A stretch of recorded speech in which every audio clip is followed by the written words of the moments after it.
Hello, it's me again. There's some more snacks here. Let's just not talk about this. So, fuck. I'm sick again. I say again, like you know. That's why I've got honey and lemon here. We're not going to talk about the Pringles being there. And my phone's about to die, so I guess we'll see how long this lasts. I just wanted a quick one to talk about how. So I've got, for my show that I'm doing in July,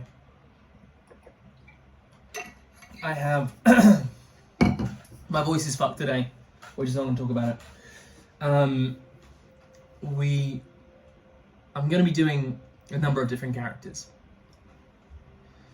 And I did a bit of work on it today. Yesterday I was sick. The day before that I was not well either, so I was just read all day. But some of the characters I'm okay with. Some are like, they're really, I say easy, they're like the one-liners. And then I've got a couple of slightly larger points. I say larger ones, I've got all 1 to 2 scenes. And I'm struggling in different ways with them, which is good because they're all very different. And that's the one thing that I'm really making sure to hammer home on, is the fact that all these characters are going to be different. So, you know, I've got different accents as well, and different voices too. All of this is great. So I just did a work on one of them. So let's say we've got 3. One of them I'm a drug dealer. One of them I'm, I guess, a PR person. And then one of them I'm a Scottish hacker. So I've done a lot of work on my Scottish accent. I think it's okay. It was, to be fair, I had a pretty good feeling for it to begin with. And then I've been working with this this book that I have in order to make it better. My aim is for it to feel lived in. I'm pretty easy. I feel like it was a bit ropey today. I went over some lines with one of my other guys over the thing. And it was a bit ropey, but which didn't make me feel great about it. But I think it's pretty solid at the moment. And look, it's another like 4 months till the play, so it's obviously only going to get better. So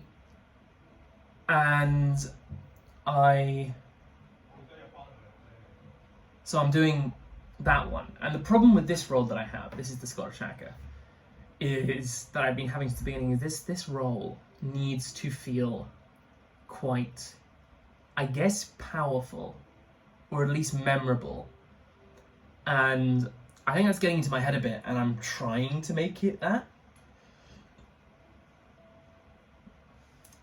It's someone he top and tails the play, and you're meant to kind of feel him. At least one character has an open loop with him, and because they meet in a prison, it's very easy to kind of try and Hannibal Lecter it, even though he's not fucking that dangerous. He's a hacker, or just to try and, like, you know, macho kind of. And I definitely did that to begin with, and it's really the problem I'm having is how to make him good, but then also like not cliche.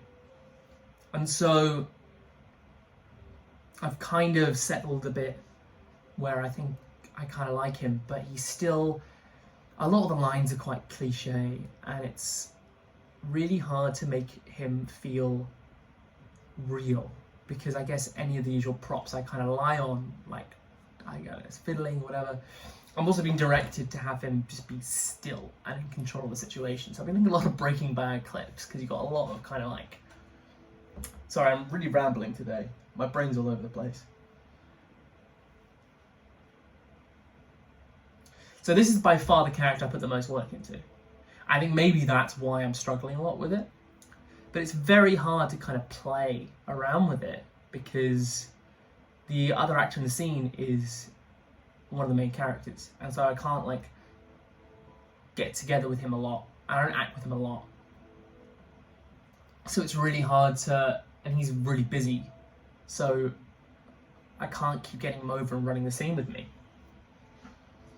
And I just find myself, I feel like when I'm doing the thing, when I'm actually doing the scene, I'm okay when I'm playing around, but when I'm actually in it and doing the scene, I just feel like I resort to cliches.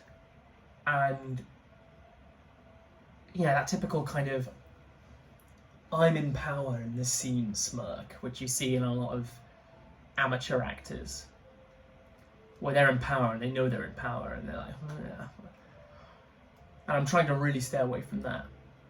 So I can't tell, and I get no feedback as well. That's the other thing, is with this thing that I'm doing, this play, this course, whatever, I'm getting very little feedback. And I was going to say it's hard to know whether that's because I'm doing well or because I'm not doing well. I think it's purely because the director is not that interested in me. I'm not, I'm kind of side characters. She doesn't want to put a lot of effort into me. But also, like, I guess as an actor, I just don't think she's very interested. Which is a little bit disheartening, whatever. But it could be quite simply she doesn't need to focus on me because I'm doing a lot of work outside of class, which is what I am doing. So it could be a positive, but point is, I never know what's going on, what's going well. The notes that I've got given, I think to begin with, was make sure your accent's good, and so I worked on it. And then the only other notes I've really had after that was very basic, like, don't stress that word, or don't do this, like very, and that's it.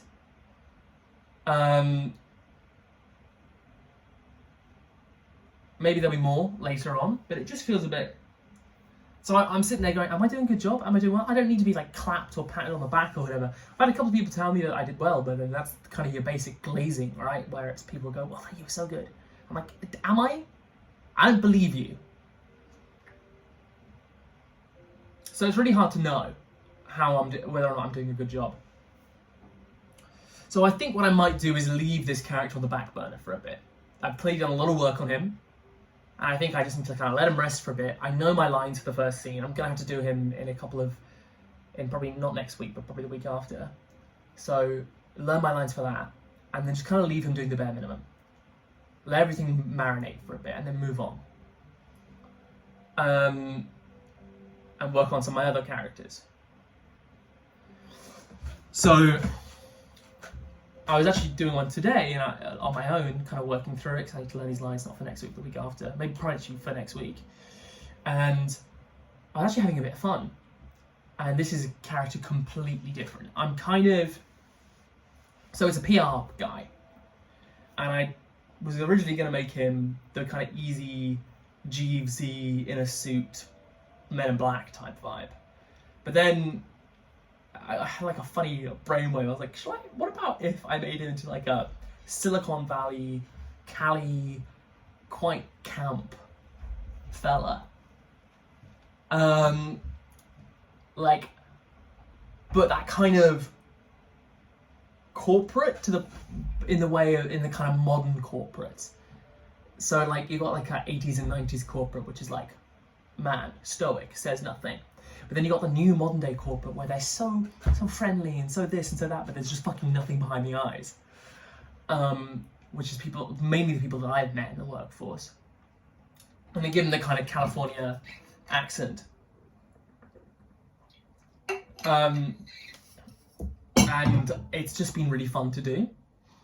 And I don't need to put a lot of effort into this guy. Like, it's a caricature. I don't need to fucking go deep into it and think about what does he mean by this. It's just quite fun to play, and I think it doesn't feel like he needs depth, honestly. And maybe I'm thinking about this the wrong way, but this is a character that does not. They're better if I'm not thinking about what they have for breakfast. I don't think, or like I use that as a synonym for like fleshing out their backstory. I think doing the basic language of elevating, because this to an audience of just through what are they trying to get across. This is an antagonistic person. This is someone who basically dies when they leave the screen or the stage. So, but it doesn't make them any less fun to play. And again, focusing on not overdoing it, not making this person into a caricature. You know, making them all kind of very camp, but just a little bit. I mean, think like mannerisms a little bit Truman Capote-esque, just kind of not overdoing it, not ham-fisted, but anyway, I don't need to go into that. But anyway, I'm just finding lots of fun little things to do with it. It's a nice break. And then the other character is this drug dealer. Now, this drug dealer's been a pain in my fucking ass, because I went into it going, okay, I just farted, but it was fine. I went into it going, I don't want to make him this big stereotypical drug dealer. I don't want to all this. I kind of had this idea of aging him down a bit. Maybe he went to the same school as, because he's got two scenes, one of which he's trying to get, he's basically getting a woman to give him a blowjob for drugs because she doesn't have cash. I got a scene with another one where he's trying to get cash out of the daughter of that woman and then basically attempts to rape her. Goofy stuff, right? But I was like, I don't want to do this kind of swaggering East End drug dealer, because it's boring, really. And then my director was like, yeah, make sure to do interesting choices. So I was like, okay, what if I aged him down? Because that makes the blowjob that we see him get even more fucked up. And the fact that he's manipulating an older woman. And then maybe was at the same school as this girl, and he's kind of got a thing against her, and thought of all these things. And then I went in and did the scene for the first time, and my director was basically guiding me in the direction of doing the most stereotypical drug dealer possible. She gave me the note of, oh, you know that walk that they do? So I'm like, okay, great. So, okay, but seriously, that is good. Give me restrictions. Art is good with restrictions. So I have kind of gone back to the drawing board a little bit. Made him a lot more stereotypical, I guess. I'm still not sure about this fucking walk that she wants me to do. But it just, every time I try and do something, it just feels a bit ham-fisted, a bit put on. So I'm going to kind of leave that. Every time I record a video, there's foxes outside my room. So I'm not quite sure where I'm going with this. But I think now I've kind of turned all of that back, and instead of playing this kind of evil Machiavellian kind of, I decided to play more into the desperation. Like maybe this guy's got people above him and he desperately needs this cash. And just choosing that single element to push more has allowed me to have a bit more fun. Now, I don't know the lines as well, so I haven't really been able to play around with it more. So we're going to keep following down this train. But yeah, just having that slight element to it.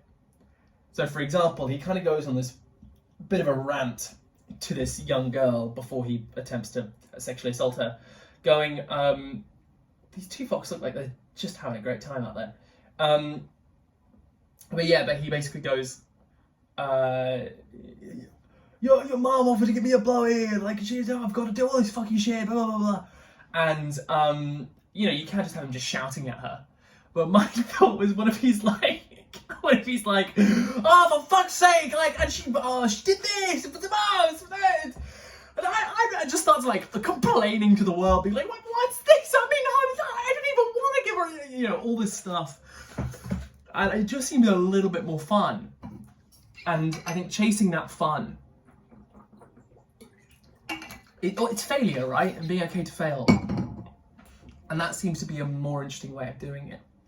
And then it gives me this translate into the physicality of like his walk or whatever, instead of having him like just do this weird swagger on. Because again, both of these times I've got him like walking from 0 to 0. Like I haven't really been given a task about what to do on stage. So what if he's like looking around for something, or like trying to get away from. He's got people over his shoulder, is what I'm trying to say. Anyway, yeah, that's kind of all I've got on that.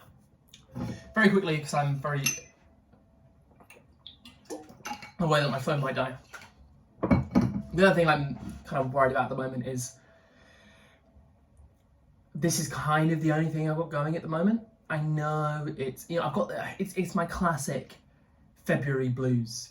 I feel like this every January, February, and this year has been the best of it because I've got stuff to sort out. But I'm very aware that come July, this is going to be the end of this. I'm not going to go back and do this course again. I've decided. I don't think it's worth it, if I'm going to be completely honest. Not like that, but I don't want to be one of those people that's constantly coming back and doing the same thing again.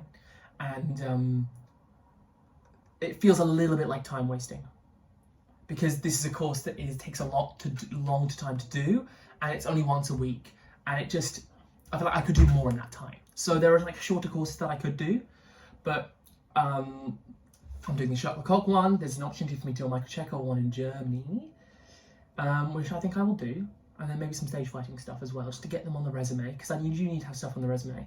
But I'm very aware of just spending all of my time doing courses, and I feel like there's a certain amount that you need to do that.